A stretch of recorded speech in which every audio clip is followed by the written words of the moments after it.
Welcome to the Big Fat Real Estate Checks podcast with Marco Kozlowski, where we help investors like you get the knowledge and skills you need to replace your JOB with passive cash flow for life. Hey everyone, welcome to Big Fat Real Estate Checks. These guys are trying to make me giggle before we hit the go button. Hilarious. If this is your first time at Big Fat Real Estate Checks, welcome. I'm joined today with Francesco Galluccio, who is in my living room right now. Not too creepy whatsoever, who is originally from Canada, actually originally from Italy, migrated to Canada, and now is in the United States. As is Gabriel Lada, who is from Montreal and now lives in Florida. And my name is Marco Kozlowski, and this is all about Big Fat Real Estate Checks, how to acquire assets using none of your own money or credit using skills.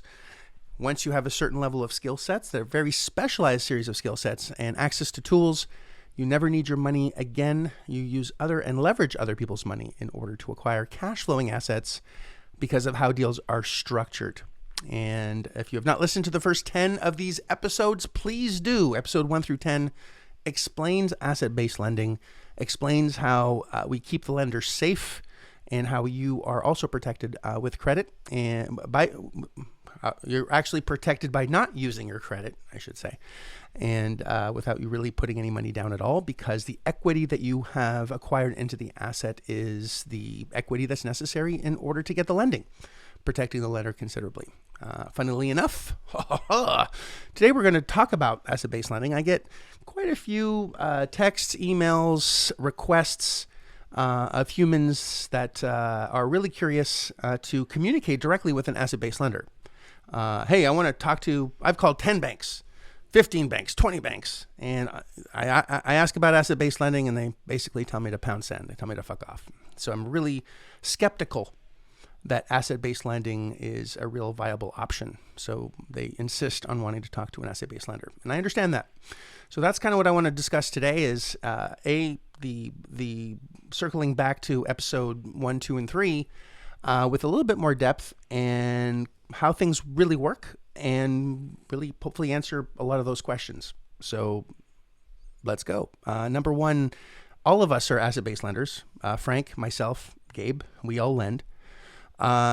Before I get into rattling off a whole bunch of asset-based lenders other than the three of us, just so you understand economics, let's do a quick math lesson. If you are a lender and have a 30% equity play, meaning that you are lending 70 and there's 30 left on the value of the asset. Whenever there's a default, you're basically getting a 30% equity play on 70% of the value of the asset. So it's basically 30 over 70. And if you do 30 over 70, right? 30 over 70. Am I wrong, Gabe?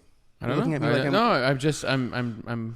I'm not sure if the listener is getting this or if using actual numbers would be more beneficial. Let's make it easy then. You lent out $70,000 and there's $30,000 in profit after you sold it. Because the property's worth 100. 100, right? So 30 plus 70 is 100. Forgive me if I was, going ahead of myself here. My genius is to make things simple, and I think I just lost my genius there for a second. So if you lend out 70 and it's worth 100, and you sell it and you made 30, how's that?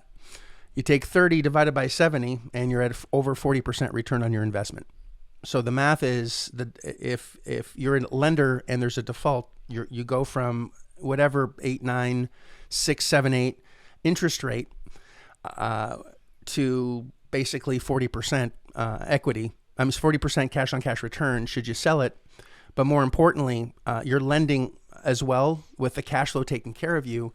So if you're lending and let's say $45,000 is the yearly payment and the cash flow is 100, as soon as there's 2 months of default, you automatically get that money, meaning that your payment goes from $45,000 that you were supposed to get per year. Let's call it, you could even call it $4,000 a month to $8,000 a month, because now you're getting the entire net instead of just the interest on the money that you lent. So you're not only doubling your returns on a monthly basis, you're also making a 40% spread should you decide to sell the property. So you're very, very safe as a lender, as long as it's structured correctly. So the economics and the math make it a no-brainer for anyone with money. And anyone that has a significant, or institutions that have a significant amount of money, understand this. And as you get higher and higher in the values of these assets, there are even insurance companies that are asset-based lenders. They have to place their money somewhere, and they place their cash based on not the credit worthiness of the individual, but the value of the asset. And the bigger the value of the asset, the bigger the players are. You got these huge equity funds that will only lend, some are a minimum 5 million. If you don't have, we don't lend anything under 5, or we don't lend anything under 1. And it's actually easier to get more money than it is to get a little bit of money. I say easier because most people think that you have to have, finding a lot of money is harder. It's actually not, because there's a lot of big money out there, and they need to do something with it that's safe, that is risk adverse, and that is going to protect their money for a long period of time. And asset-based lending is that solution. A credit-based lender looks at your credit. They lend you a lot of the money. There's very little equity, and in most cases, you're buying at retail. So there's not a lot of spread for the bank to be protected other than your credit. So that's why they want you to co-sign, or you to sign on the dotted line and risk your entire estate, your family, your name, your credit, everything that you have on this one deal. And that to me is terrifying. And most deals I think all of the deals that we've done, I don't think there's one deal that I've done that has there's one time where I had to personally guarantee for 1 year, and that was it. I had a personal guarantee on 1 year. So I don't know if we want to noodle that around between us as far as the risk and the returns and the math. Thanks, Gabe, by the way, for keeping me in check there. Appreciate that. Yeah, sure. To make sure that it's clear.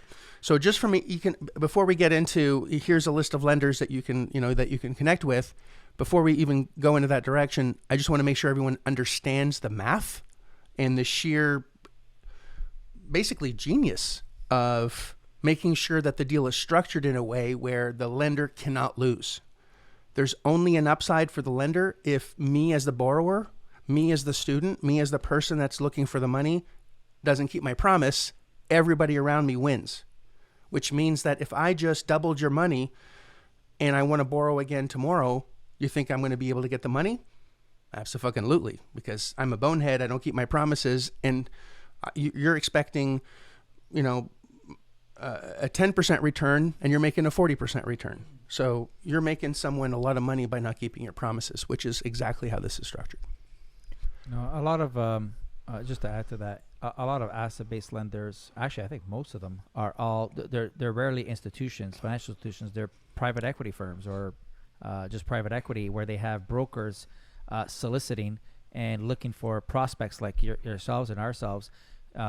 When the deal's right, the numbers make sense. Like you said, they have a 30% equity at stake, where, in case there is fluctuation with the market, like there is now, it's going up now. But if it goes down, they have a little bit of a reassurance, and that is their personal guarantee. And like you said, Marco, if they do default, they're actually going to yield a lot more than just on the interest, throughout the whole loan term. I think even financial institutions in Canada, they would love to do something like that, but there's a lot of red tape that the government dictates, where they have to go through a stress test or have a certain credit rating, because the government's trying to always protect the people, but sometimes it kills, the capitalism of it. And I think a lot of banks want to do what you just described, but they can't because government interference. No, but banks won't, but that's why there's a big private lending community too in Canada, because of those. In fact, those restrictions make their business a lot easier, because most people won't qualify because of these, the stress test, as you mentioned, in Canada. So the private lenders come in and they scoop up all that business because they don't really care that much about your credit worthiness. They're more concerned about, the value of the property, and if you default, what can we do with it? What kind of returns are we going to get on that property? So, anybody really can be an asset-based lender, and that's, I think, the message that you need to hear as a listener is, it's not because you hear asset-based lender that it means that it's this, financial institution or big corporation. I mean, there are big, like Marco said, insurance companies. There's some private equity funds. I know I was trying to get an asset-based loan for someone, And I called this firm out of New York who does this, and they're like, well, listen, if your loan is not $6 million minimum, just we're not even interested. It's just not enough juice for us to make money. They're interested in much larger deals. But if you have a $20 million deal, they'll jump on that like right away. And so that's what Marco was saying about it's sometimes even easier to get the big money than it is the small money, because there is a pool of lenders that have so much capital sitting on the sidelines, and they just need to make a return with it. But making returns on a million by million basis is not really, just the work involved in doing it's just not worth it to them. So, but anybody can be an asset-based lender, and whether it's just an individual or it's a smaller company or even a larger company, everybody can make an asset-based loan.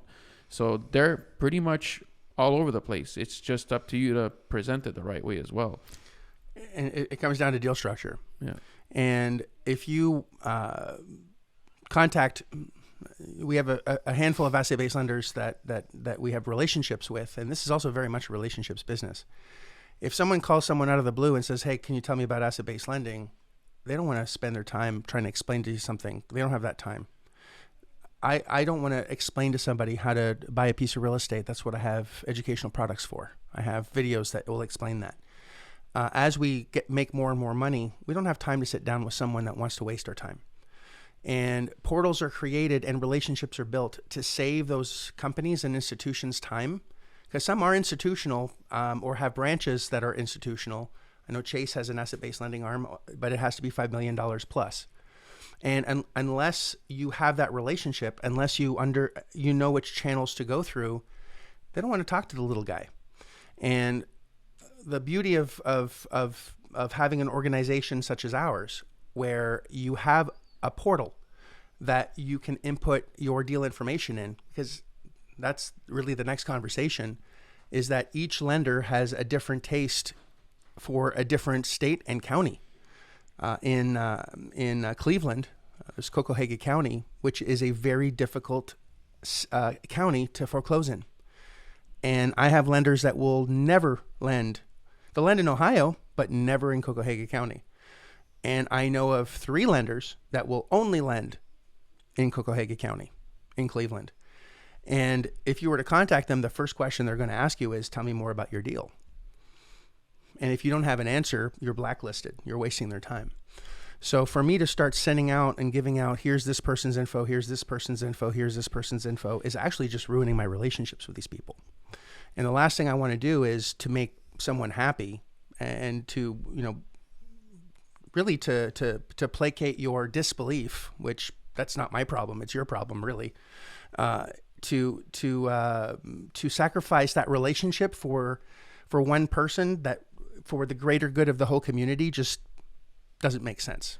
I'm going to protect my relationships. I'm voraciously against those that choose to waste other people's time. I don't want to waste your time, and you will definitely not waste ours either. We covet our time. We're always complaining on how little time we have in a day and how much we wish we had more time to get things done, and without sacrificing sleep. So that's that. So and I know, Frank, you've lent many times. Gabe, I know you have as well. We're constantly lending. Our students, you're both students, are the reason we want our students to make money, not only to take care of each other. Sorry, Frank, to have taken to say, hey, Frank, let me take this back, is as our students make more money, like you and Gabe have done, now you have money, now you got to lend it. And you were even saying, I have money I got to use. I got to use this money. Yeah. Because money is decaying every single fucking day. So, and if you're a student and you've already made money and you lend money knowing that, hey, if this person sucks at operations, they don't make the right decisions. I'm going to say operations by not following process, because you're supposed to follow my process to get the best managers, to get the best operators. There's checks and balances on that. And if you're just lazy, you fall asleep at the wheel, guess what? You're going to lose it. So what? You got no money in, you got paid at closing, and you just, next time, don't be lazy and go find another one and don't screw it up. That's the cost of business. Yeah. And student doubles their money by doing it. Thank you very much. On to the next one. Go ahead, Frank. Sorry about that. No, I just wanted to add what you mentioned before. Not only are some lenders geographically restricted, that's part of their criteria, but some of them are asset based, where basically in terms of the class, the asset class. So some of them will lend strictly on single families or residential, and some of them on mobile home parks. That's all they do. And some of the multifamilies and some in hospitality. So each one has their own criteria, their own forte. But I wanted to mention sometimes lenders, asset-based lenders, will require a credit check. But they're not asking for a credit check for your credit worthiness. It's how they determine what the interest rates are going to be. So if you have, a 600 FICO score or a 7 or whatever risk, they're like, all right, they still have that insurance, that equity in play, but they're just basically basing it on, okay, well, what's the probability of this? The likelihood of this individual defaulting. If they do, let's increase the interest rate. So if you do have a good credit, not that they're using the credit in the event of default, they're using it to establish what interest rates they're going to be charging you. So if you got good credit, you may get like a 5.5%. If you got shitty credit, you may be up in the 8s and 9s. And that's just, again, that risk tolerance, right, for that. But also going back to default, wasn't going to mention on that. On the default, because a lot of them don't lend, there's a lot of residential, by the way, lenders that do on the actual future value, the ARV, the after repaired value. But a lot of them don't lend very low amounts. They do have minimums. And the reason for that is because if you default, they know they got to dish out some money for foreclosures, for the lawyers, for the courts, for all that jazz or whatever. So that's what we're saying. It's sometimes easier where it's $1 million and above, and a lot of these lenders want $1 million and above only because they have enough money, they'll have enough equity, and they'll have enough to cover their cost in the event you do default. Yeah, if you borrow $30,000 and you're charging 8% interest, and it costs $5,000 for foreclosure, you're upside down pretty quickly. Well, basically, you're going to need 2 years to break even, which means what's the point? Yeah. What's the point? And that's where private money comes in, and there's an ass for every seat. There's some deals are small, and the way they're structured, it's good for a beginner. So smaller deals are good for more beginners and do it more like our fund does, where we have paperwork that avoids foreclosure, where it's automatically assigned to through trusts. And anyway, I don't want to get into the structures of this, but through paperwork and contracts, you basically lose control if you default after a 60-day period, and it's fair. You have 60 days to make to fix things. To fix things, and if you don't, you're a bonehead and walk away. Go on to the next one. Just peace of mind, man. And all of us have lost assets. All of us have made mistakes. All of us have broken promises, and you learn that way. And you can bitch, moan, and complain, but the only person that you should be bitching, moaning, and complaining to is the person that you're looking at in the mirror. Just take responsibility for the things that went wrong and fix it and do it better next time. It's not the end of the world. You just made someone else money. You should be grateful that you have a channel to be able to go get more money and not have your credit screwed because of it. Yeah. No problem whatsoever. So having the right access to the community, the right channels, the right group that specializes in asset-based lending. We have a portal in our membership area for those that are members, where you can submit your deal and then have lenders go after it for you to streamline the process, not only for you as a student, but for the lenders as well. So they don't have to talk to you. They just get an underwriting package. They say, okay, this is what we can do, because we have the list of things that are necessary. It's pushed out, and then offers come back in, and it's streamlined. And a lender today might not want to lend on something tomorrow. These are very nimble, sometimes could be a family office. If you have no idea what that is, Google it. It could be a company that just specializes in lending. It could be a group of our students or a student that just nailed it on a deal and now has to recycle their money and the income that they're making. Now they want to lend out, because if there is a default, now they back-ended it into another deal. I know Raj out of Toronto, once he hit well over 300 doors, all he does now is lend. That's all he does. And his interest money bought him a house in Tampa. So, it's